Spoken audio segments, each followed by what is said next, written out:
Hey guys, it's me here, Insane Gamer Skills. I just created a new channel, PC Builds. It's called Insane PC Builds. I know it's a very crappy name, but just go with it. This is gonna be dedicated to gaming PC and office everyday use PC builds. So I will take suggestions in the comment section by my viewers and my subscribers. Hopefully, if you need any help, you can contact me and I'll help you build a PC, which is not very hard.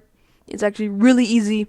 I don't know why people think of it as building a freaking rocket. It's simple. People say it's like Legos for adults, I guess, or I don't know. But it's very good. I built my PC. It's very crappy entry level. It doesn't have a graphics card yet. It's using uh, integrated graphics, so I don't play that many games on it actually yet. I just do work on it. But anyways, let's get this going. This is gonna be an introduction build to PC gaming. This video is also going to be sorry about that. This video is also going to be an introduction to my channel, this new channel I just created, and a $550 gaming PC build. So let's get to it. CPU. I am using a G3 258 CPU, dual core. It's Pentium. Just don't take it as a Pentium. It's a very good CPU.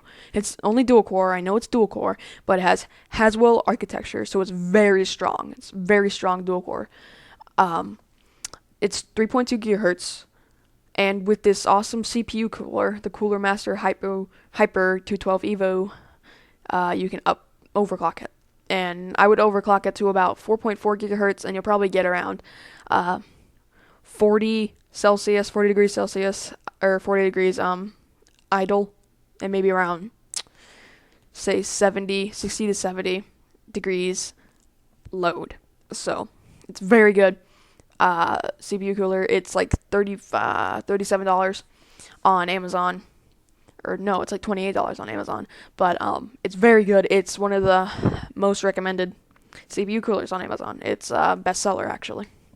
So I got the ASRock Z97 Anniversary ATX motherboard. It's LGA 1150, which means in the future you can upgrade to an i5 or an i7, like an i5 4690K or a i7 4770K or something like that, 4790K. So this motherboard will future-proof your CPU, or your, not CPU, your computer, sorry. And it's long-lasting. It's actually the anniversary edition, which means it's made directly for the G3258, because Intel just released an unlocked version of the G3258 for the 20-year anniversary, which means you're able to overclock it, like I said before. So this motherboard is, I think at least, is made directly for the G3258, but you can also use, i3, i5, i7. So yeah, this is a very good motherboard. It'll future-proof your computer for many years to come. Now, let's go on RAM. I got 8 gigabytes of 1333 megahertz RAM, and because it's only the G3258 only allows 1333 megahertz RAM.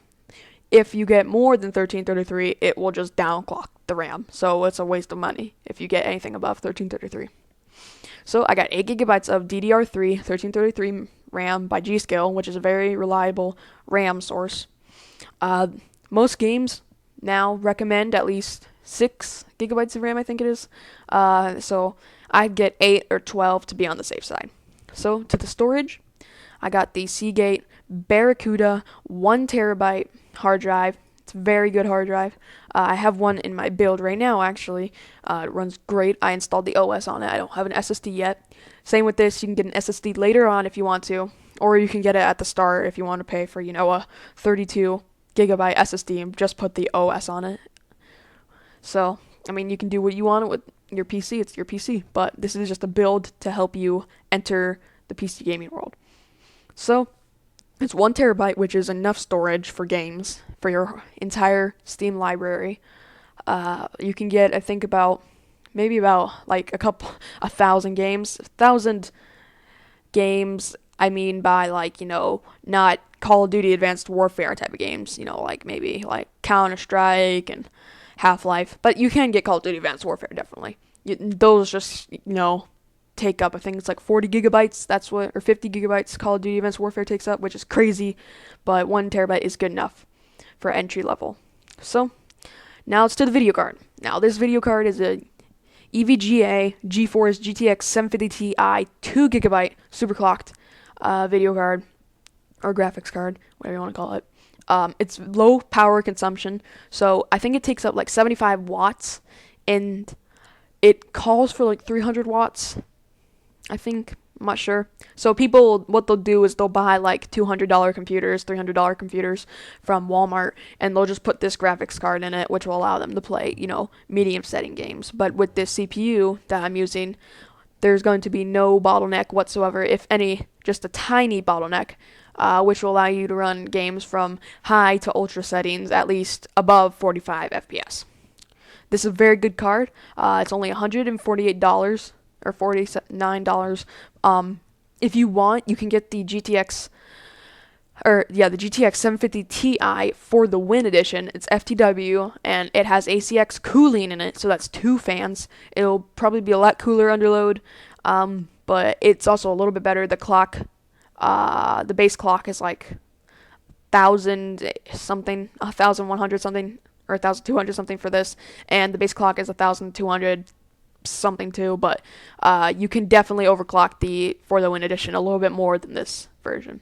So for the case, I got the Corsair Spec 02 ATX mid-tower case, $65 on Newegg. It's a very good case.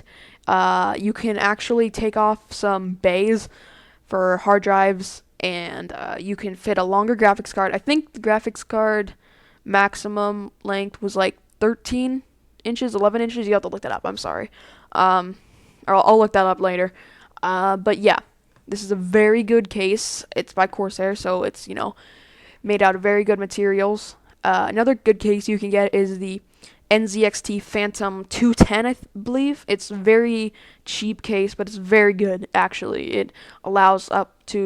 This case allows up to 6 fans. The other case allows up to, 2, 4, I think 6 fans too. It's a very good case. It's a fan-happy case. I'd recommend both of those cases, the Corsair Spec 02 and the NZXT Phantom 210. Very good cases. You can also put LED lights in them. Next on to the power supply. I got a 750 80 plus bronze semi-modular power supply, which allows for you to take off cords you don't necessarily need. It's also 750 watts. Now, for this build, it recommends 220, but that means you won't have to buy another power supply until you want like SLI, if you want an SLI like a 760 or 770. But it's 750 watts, last you for a while. It's very good. Right now in my build, I have a CX 600 watt, but this will do you very good for a while. So, this is the $550 budget gaming PC build for you guys. Prices will go up and they will go down, so don't expect it to be, next year. Don't expect it to still be $550. It'll probably be like something random. I don't know, like $530 or $580. I don't know, but prices will change. Thank you guys for watching. This is a video for my new PC building, gaming, whatever you want to call it, gaming PC channel. If you guys want to leave a comment if you liked it or not, I'll try to change it up a little bit with these like $800, $700 gaming builds. I'm not the best. I mean, I'm good. I know I have a lot of knowledge in the PC world, but don't expect me to code some programs and crap like that. I can't do that. I can build PCs very good though. So if you guys would leave a comment below if you liked it or not, maybe you can suggest some builds. If you want me to build a PC just for you, comment below and tell me your budget and if you're AMD or Intel and NVIDIA or MSI or whatever. But yeah, thank you guys for watching, and I will see you later.